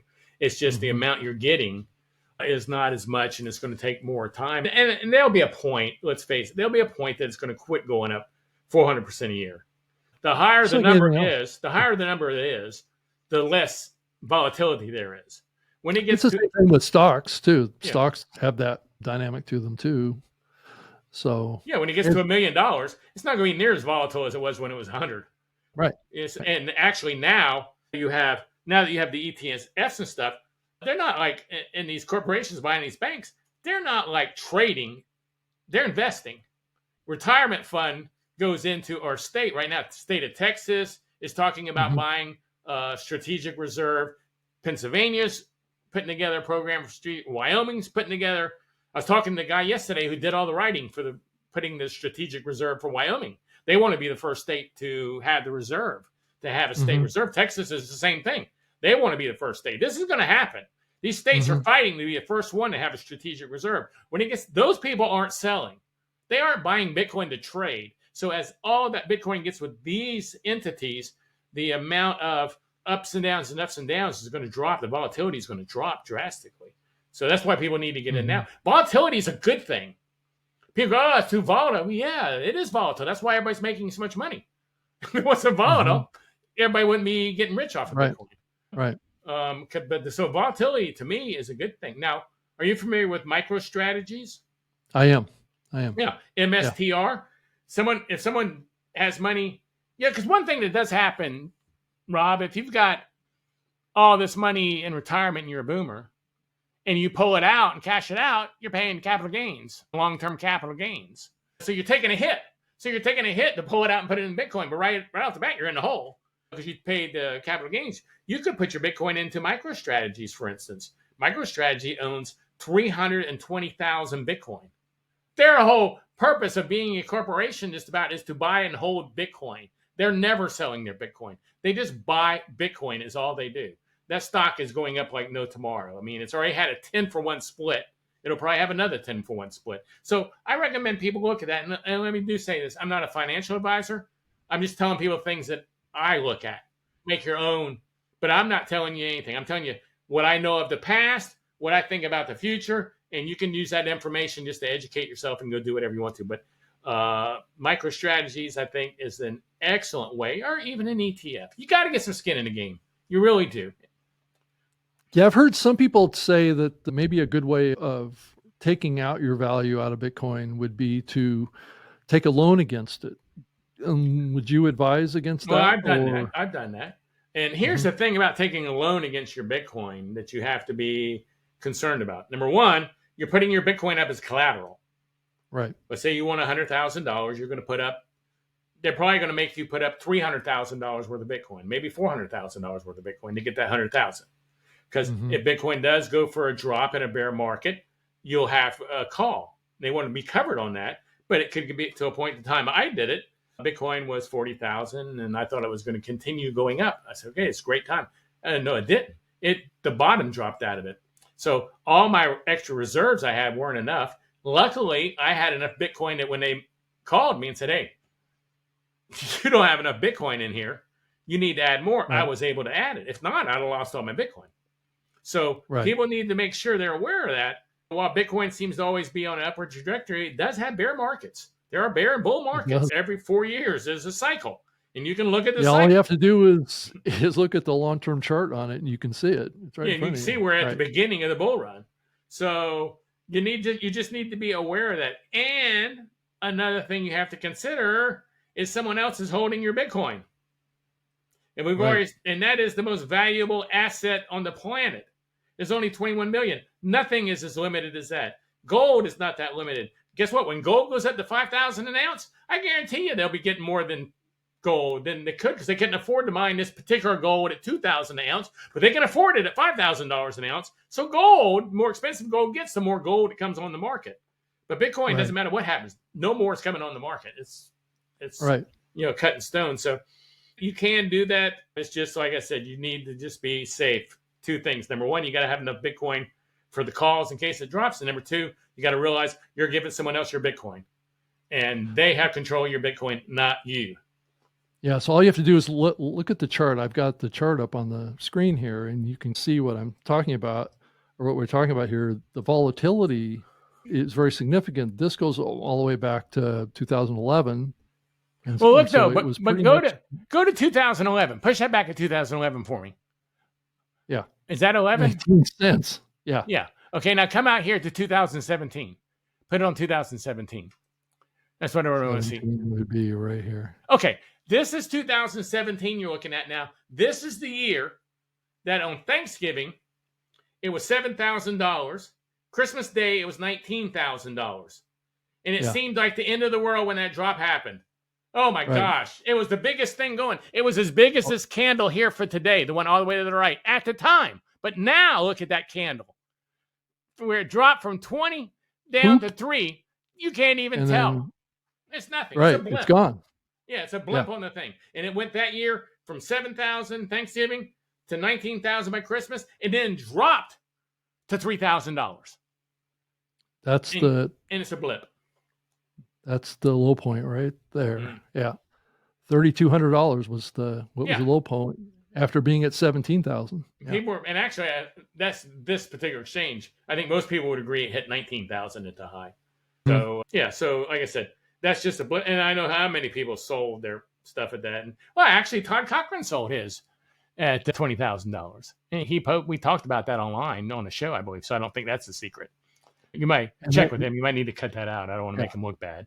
That's okay. No, but he said it online, so I feel like it was. Yeah, he did. He did. He said it to me before. And then also on 2020, it looks like it was at like 10,000, a little over 10,000, and then immediately it shot up to what the peak 69. was, 60,000. Yeah. In 1 year. I remember that. Yeah, that was quite an exciting year. Actually, that was an very exciting year. And so when it jumps, it really does. But when it crashes, but one thing you can see though, if you look at this chart, that the crashes every 4-year cycle are not as high. While we did have it go from 20,000 or 19,000, whatever it said, 17 to 32, that was whatever percent that was, 70% or whatever. The next time maybe it went down 60%. A stat that I saw this week that I did not know is that whatever the price of Bitcoin was, for Bitcoin always, the end of the halving, first of all, is always on the presidential election year. First of all. So every halving ends and a new one starts where the price of the amount of Bitcoin you're rewarded for miners cuts in half is election year. So first of all, so every 4 years, there's an election year. And whatever the price of Bitcoin was when the president was elected, Bitcoin has never gone below that again. Right. So if Bitcoin was $80,000, I don't even know what the price was or let's go back further. When Biden was elected, if it was like $30,000, it never dropped below that again. If when Obama was elected, if it was $20,000, it never dropped below that again. Now we're probably talking, I'm going to guess $75,000 when Trump was elected. So we can pretty much feel if past history continues, it shouldn't drop below that again. So and I just heard that stat. I didn't know that stat. Yeah, and I think if you look at the chart, I think it right here at the lowest point was at the high point back in 2017. So you could say it doesn't drop below the last high. Right. Back in the past. And then it ever since then, it's been very volatile, but it's been steadily going up. Right. Yeah. And like I said, the higher it gets, the less volatility there's going to be. It's just a numbers thing. It's like something to do with big numbers. Also, there's a thing, and I can't think of the name of it now. Gosh, I can't name it. There's lots of these laws or rules of finance and things of the world that people quote that are true. And there's a thing, I can't remember the name of it, but it has to do with big numbers. That the more valuable something is, the more people want it. Now that Bitcoin's $100,000, more people want it than it did when it was $100. It's like Louis Vuitton purses. More people want Louis Vuitton purses than they do just a regular purse. Something to do with the theory of high numbers. Right. And people feel more confident when the incoming president of the United States says that the U.S. government's going to get on board and all these big companies and other countries around the world are interested in stockpiling Bitcoin. That tells you that there's momentum behind this that is far beyond what a normal cryptocurrency has, right? Yeah, we're talking right now. Trump's talking, he wants to buy, with the help of Senator Lummis out of Wyoming, she submitted the bill. They want to buy 200,000 Bitcoin, not $200,000 worth, 200,000 Bitcoin per year for the next 5 years, get us a strategic reserve of 1 million Bitcoin so that the U.S. government is holding. So that, and then now he's also talking about having a crypto czar, someone to be running that part of the economy, the cryptocurrency economy. So this has got to be the most friendly Bitcoin team or Yeah. whatever, not necessarily the president. I'm We're talking about becoming, yeah, the whole yeah, head of it. I mean, right. I think almost everybody who's involved owns some Bitcoin. I mean, I think everybody does. So they're Yeah. not like going, "Oh, this is terrible stuff. Let's make it illegal." So this is going to be.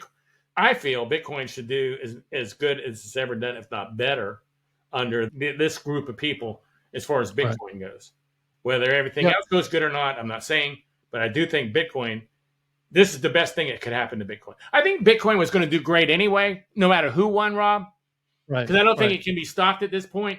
I just think with this group in there, it's going to do great faster because they're all so pro Bitcoin that it's going to Right. do even faster. But I think when it comes to a year or 2 years from now, it was going to do good anyway. But it doesn't matter because you can't kill it. Even if you cut the internet off for the whole planet, whenever you turn it Right. back on, your Bitcoin would be there. And if that cut Right. off, you got way more to worry about than your Bitcoin. I would say that the people that should be worried is probably the people inside of the Federal Reserve. Yeah. Well, Because, yeah. yeah, they should be. I wish we, like I said, I wish they could just shut it down. Yeah. Well, that may be Dr. the, Paul's been just trying to audit it his whole life, I think. well, and that might be the result. It may take a decade or so maybe for that to happen, but that actually may be the outcome. We may be seeing the birth of an entirely new financial system. Well, like I said, Andrew Jackson said that was the greatest thing he ever did was under his presidency was get rid of the Fed. Then they stuck their head up and came back. Didn't kill it off Right. good enough. Right. Right. Well, we'll see what happens. I think that probably will happen after you and I are probably gone, but Yeah, I think it'll be you a lot never know. I mean, it just depends on how all in everybody gets. for sure. But like I said, this is the most revolutionary thing that's ever happened to finance. I mean, let's face it. When I it comes agree to with you. it's the first time you've had money that can't be inflated away. It's the first time you had money that you are in control of. No one can take your money from you. But they can if you're foolish. But if you're smart about it, it's the first time you've been able to. I know a guy whose family. I know a couple guys, and actually, I know quite a few people. Now I'm thinking about that. Their families, when they were little kids, fled Russia for the United States, and they were able to leave with like $10. They had to leave everything behind. Where Mhm. if Bitcoin had been around, they wouldn't need to carry anything with them. All they got to do is get to their destination, and they would have arrived in the U.S. with their fortunes intact instead of having $5 and starting all over from scratch. And really, don't we want all that money coming into the U.S. instead of us sending it out all the time? Bitcoin should be Yeah. great for the U.S. because as people come, they're coming with all their wealth, not having to leave everything behind because the government wouldn't let them Right. go on the airplane with their wealth. So Right. it actually, the Which U.S. seems should be kind of controlling kind of Bitcoin. dumb. We should be controlling Bitcoin. We should want it all here. That's Right. what's gotten me about a year is us being so negative as a country toward Bitcoin. We need to embrace it and adopt it and get it all in the United States and control like we're the world money supply. Well, Bitcoin's Well, become world money. We need to have it all here. right. Well, all of the citizens of the United States, as well as all Yeah, the organizations that exist in the United States owning share of this, will create a robust economy.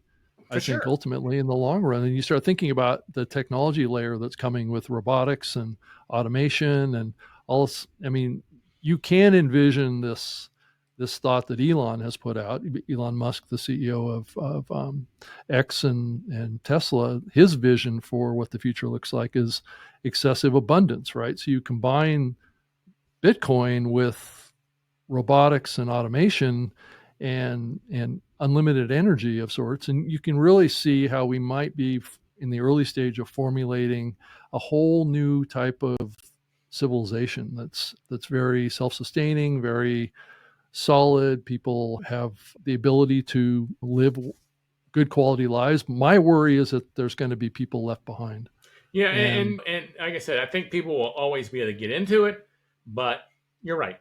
There are going to be people who are not buying it now, who yeah, won't buy it when it's 200,000, that won't buy it when it's $1,000,000, and they're definitely going to be getting less of it than they could have gotten. So they will, in yeah, that case, be left behind. Something else that we haven't covered is that I don't think a lot of people understand that Bitcoin is, well, let me say, the internet has a ton of protocols. There's a protocol for audio, there's a protocol for video, there's a protocol for photos, there's a protocol for everything. Everything has a protocol. But what was the one protocol that the internet did not have, that no one had built, that no one could figure out how to build it, no matter how many of them tried, it was a protocol for money. And Bitcoin was the protocol, the missing protocol that needed to be out there, a protocol for money. Sure, there was money, you could use PayPal, but that wasn't an internet protocol. That's a third party doing it. So that is what is so fascinating about Bitcoin, is somebody finally figured out how to make the missing protocol. So if you were like me, I started building e-commerce sites back in 96. You were really interested in a protocol that didn't exist for the internet. I mean, that's what got me into it. I didn't get into it because I go, oh, maybe I can make a lot of money someday. But I started finding out it was the internet protocol that was missing. That was like, oh, wow, this is definitely going to be successful. And that sounds like a pretty simplistic way to think about it, but that's how I thought about it originally. It's just the fact that it was an internet protocol, and that protocol did not exist. And it was a protocol that was needed. So yeah, that's a big deal to me. Yeah, I agree. Well, Gary, it's been great to have you on the show on Trust Factor. I think we've hopefully built a little trust out there about Bitcoin and maybe the upside potential of what we're seeing happen in the world today. And those that invested in it early are transforming their lives as we see Bitcoin go up. But the people need to realize it's still early. See, that's, like I said, right. The people at $100 thought they were late. Aren't they happy now? And the people who buy at 100, they're going to be happy too. I truly believe. Like I said, I just bought yesterday at $90-something thousand. I'm a believer. You know. I know. I bought some just a week ago myself when it was really high as well, because I do have that same level of optimism about what's going on here and its impact, and all these other large organizations, governments, whatever, coming in and stockpiling it is going to be an interesting dynamic to play out, and it's going to drive the value of it up. It's a new dynamic for sure. It's definitely a new, that and corporations buying it. Two of those are going to drastically shift it. And I just, like you, hope that more and more people get into it before they can't afford it, or before what they get is a pittance compared to what they could have had. I truly do. That's the only reason I do these shows. That's the only reason I do anything public about Bitcoin, is really, like I said, I'm not doing it. I'm not giving out a code where I can get a referral fee. I'm just trying to educate people about Bitcoin, because I think it's that important. And that the thing, something I also like to say, which I haven't said, and we went over this a little bit earlier, you have Bitcoiners, you have Bitcoin, and you have 20,000 shitcoins, cryptocurrencies. People that buy cryptocurrencies want to make money. Everybody wants to make money, so don't get me wrong. I'm not knocking that. But that's their whole goal, is I want to make money. I can trade Ethereum for Solana or for Cardano or whatever, and I can make all this money. But people who invest in Bitcoin, pretty much all the hardcore Bitcoiners that have existed through time, realize they can make money, but they're going to change the world. And they think it's as important to change the world as it is to make money. And Bitcoin is going to change the world. So that's why I say it's going to change everything. So I'm more worried about bringing as many people on the boat with me as I can.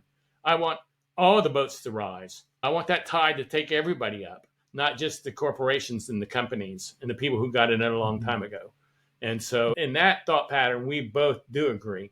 But they've got to start spending at least 5 minutes a week investigating this. Right. Or it's going to be no one's fault but their own. I mean, because like I said, Bitcoin doesn't care who you are. It doesn't care where you live. Right. It has no rules or guidance. It just does its thing. And if you want to participate, jump on in. Everybody's inviting you. No one's saying keep out, Yeah. So I think it's very important at this stage to get education out there about Bitcoin. Deeper understanding by more people is a good thing. It's certainly a good role for podcasts. It's a good role for YouTube or content creators out there to be talking about this. That's why I invited you on, is because I think this is a time that people really have to have a better understanding of what's going on here. And I enjoy. I mean, I do the Bitcoin Boomer show every week. If someone wants to check that out, where we talk about Mhm. Bitcoin. Mhm. But I never turn down anyone that wants to talk about Bitcoin. I wouldn't have turned you down anyway, no matter what you wanted to talk about. We've known each other way too long. But I Yeah. enjoy being on people's podcasts because I want to share the word. It's, I guess it's a weird thing to say, but it's, oh gosh, I can't think of this now. The not the oh gosh, I can't. There's a religious group out there that, God, I can't think of their name. And I'm not knocking this religion by any means, but they think that only like 100,000 people can go to heaven. Oh, okay. And, and my friend is a member of this. And I told him, so you're not going. If that's the case, because I know you. And there you are not even going to rank up with all the people from the history of Christianity. You will never break Right. into the top 100,000 no matter what you do. And Right. he says, but he goes every Wednesday, goes from house to house down the street talking about his religion, trying to convert people. And he converts people not because he thinks he's going to go to heaven, because he realizes he's not going to go to heaven. He's not going to be in the 100,000, no matter how many people he converted. But he wants everybody to be living everlasting on earth. Mhm. To me, I'm trying to get people into Bitcoin, not because it's going to make my Bitcoin higher. I mean, gosh, someone buys $1 billion worth of Bitcoin, it hardly goes up. So if you buy $5 a month, it's not going to make my Bitcoin worth more. I just want you on Mhm. for the ride when it's over. So it's a lot of similarities between prophesizing, is what I'm trying to say. I feel like Yeah. I'm prophesizing, not because I'm going to get more money, because it's what I should do to help people out. Yeah, I think it is a path to get on the trajectory of growing value instead of being in a currency that's about depreciating value. I think that's the real simple way to think about this, is that Bitcoin is a path towards, I think, increasing prosperity, where Yes. fiat currency is a path toward decreasing prosperity. And So which side do you want to be on? Right. and actually, like we said earlier, I don't care how poor you are. I mean, I say that and I have money, so but to Yeah. me, it seems like no matter how poor you are, you could buy $1 worth of Bitcoin a month if you Mhm. gave up a habit. Maybe you give up lottery cards or something. And not everybody does that. So I'm not trying to Right. be that guy who's not in the situation and not understanding. But I truly Right. believe that anyone could come up with it. You could go outside of 7-Eleven and look around the ground and find $1 to buy $1 worth of Bitcoin, because you can buy that small amount. And I think Mhm. that people who don't have a lot are the ones that need to really start getting into it with whatever they can afford, because it's an Right. asset that they can get into. They don't have a bank account. They can't go get in the stock market. They can't take advantage of those opportunities, but they can Mhm. still take advantage of this opportunity. And hopefully I'm not coming off as real harsh, because that's not my goal. That's not what point I'm trying to make. I'm trying to make the point that people who have little or no assets can get into this, where they can't get into other ways of making money. They can't Right. participate in what other people with money can participate in, but in this they can. Mhm. Yeah, I think that the future looks bright when you equate Bitcoin into our future. So it's definitely a positive thing.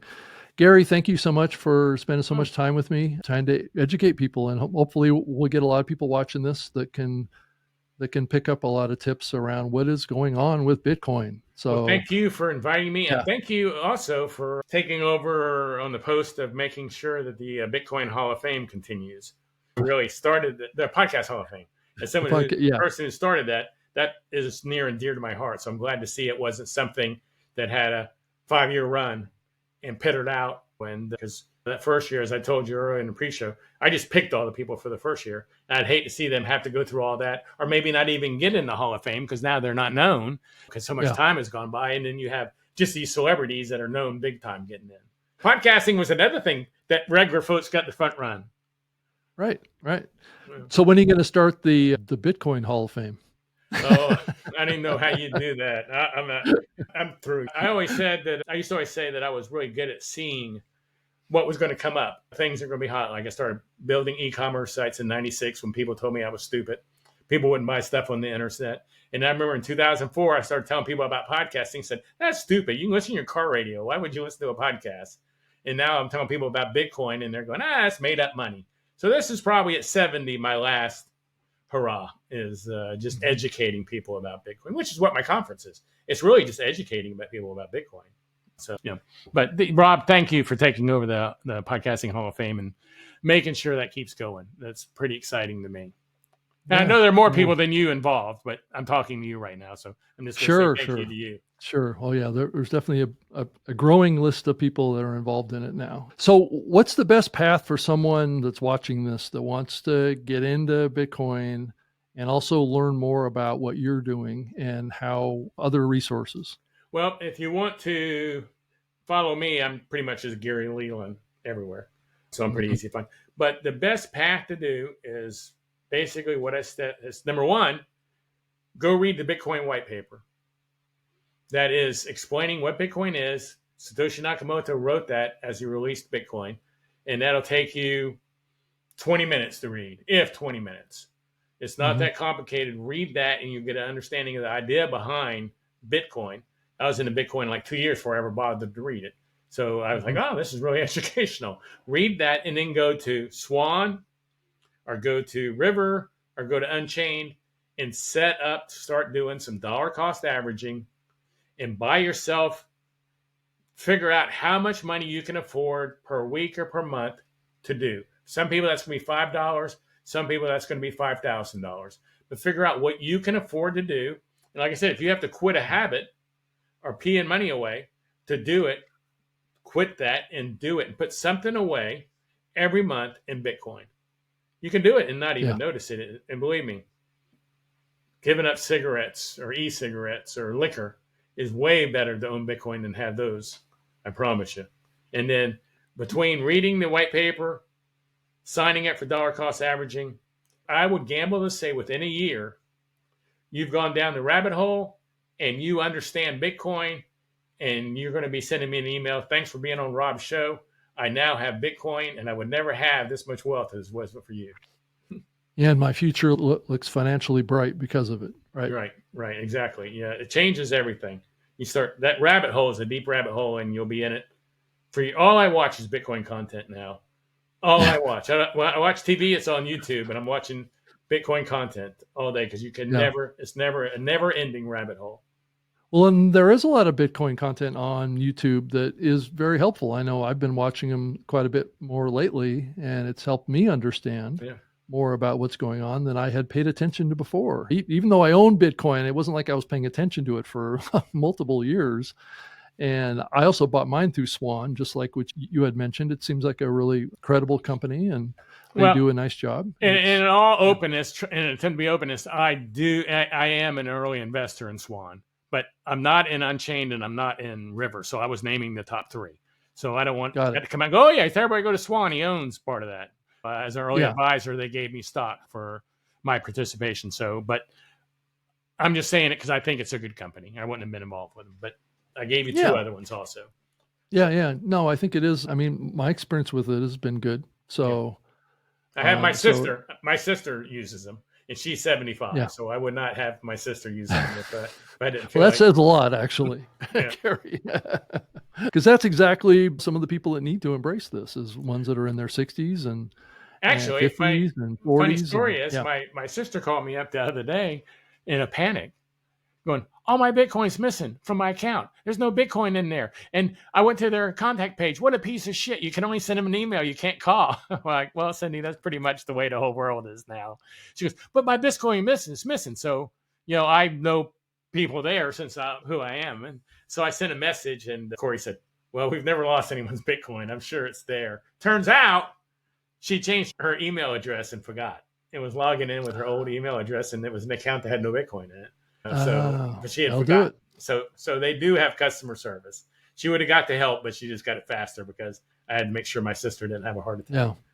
Yeah. So I noticed on Swan, if you invested in Bitcoin like 4 or 5 years ago, those investment accounts in Swan are considered now to be legacy accounts or wire only accounts. And then recently I invested new funds into it and it created a new account. Do you happen to know what the difference is between a legacy account and a new account? I do not. I do not know. You don't? I Okay. don't keep up on the day to day with that. Got it. I was just curious if it was a common practice Yeah, that the that earlier investing was done I differently I than it do is know now. they were using. They don't. They're not. They don't hold Bitcoin. You're never going to have to worry about someone hacking into Swan or stealing their computers. They use a third party that's a vault company. They always Okay. use to hold your Bitcoin. So it's being held to keep them out of the loop so you don't have to worry about them. So I do know that maybe a year and a half ago, I'm saying they switched vault companies. So Ah, maybe the people who have legacy accounts still have a vault with the old company, and the other ones have a vault with the new company because they switched vault companies. So I'm just oh. guessing though. So don't hold me to that. Well, that's the impression I've gotten in the interface is that there was a different kind of storage methodology in the past, and that this new one is newer, and it seems to be maybe a little bit better. Yeah, I think maybe it was an I don't know. upgrade, or maybe they felt Yeah. since they even though they don't hold your Bitcoin, if something happens to all the Bitcoin, they're going to get blamed because you paid them for your Bitcoin. You know what I mean? So I think Right. they keep up with what's going on, and maybe they felt that the newer service was more secure. I'm not sure. Like I said, I Could be. don't keep up with that Yeah. yet because I don't keep any Bitcoin on an exchange. I Yeah. transfer So it I all need off. to. Yeah, so Yeah, I need to transfer it from the legacy account over to something else. I'm not exactly sure how to do that. yeah. So With so customer I should. service is definitely will walk you through that. Just send them an Yeah. email on their sheet. Okay. But and also a little tip to people: you don't want to be transferring around $15, $20 worth of Bitcoin. There are fees every time you transfer it because Right. that's how the mining companies make money is transferring Bitcoin. So maybe Right. when it gets to definitely over $100, I try not to transfer Bitcoin until it's $1,000. You want as Right. the least amount of transactions that in your wallet as possible. So if I'm buying something for $1,000 and it takes 40 transactions that I made to buy that, it's going to take up more room in the block. It's going Hmm. to cost more. Right. So yeah, so you want that's a good way to wait till it gets to a good amount and then transfer it over. Don't Sure. transfer it every time it Sure. gets to Sure. be $25. You know, if it's Yeah. $25, you're not probably not going to die if you lose it. Right. Yeah. All right, Gary. Well, thank you, and I Thanks, appreciate Rob. everybody that watched this full video to the end. This is part of a series of shows that I've done called Trust Factor, and it's on my YouTube channel at Rob Greenlee, and then it's also an audio podcast that's available in Apple Podcasts and Spotify. So if you wanted to follow some of the older episodes that I've had. I've talked about AI in the last episode. And then prior to that, I talked about like aliens and other types of secret societies around trust. And so definitely follow the show, and thank you so much. And I've got a bunch of other content on my YouTube channel too. So thank you very much, Gary. Thanks for Thanks, spending so Rob. much time with me. This Yeah, is yeah, amazing. enjoyed it. It's a long time. It's been a long time since we've talked. So, Yeah, it so has. we made All up right. for it. We did. All right. Bye, everybody.